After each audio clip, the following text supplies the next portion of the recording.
How's it going? In this video, I'm going to show you how to check Instagram login devices.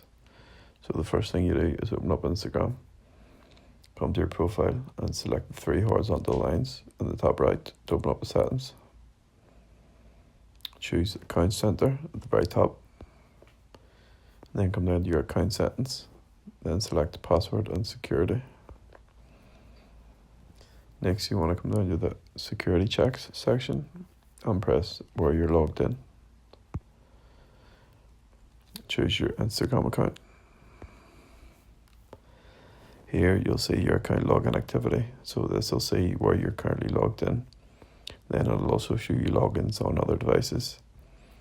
So if you want, you can select them one by one and log them out. Or else you can scroll down to the bottom and select all. So you can log out all devices, which is what I would recommend doing. So select logout, confirm it, and this will log you out of Instagram on all these devices. So that's how you check Instagram login devices. Thank you for watching.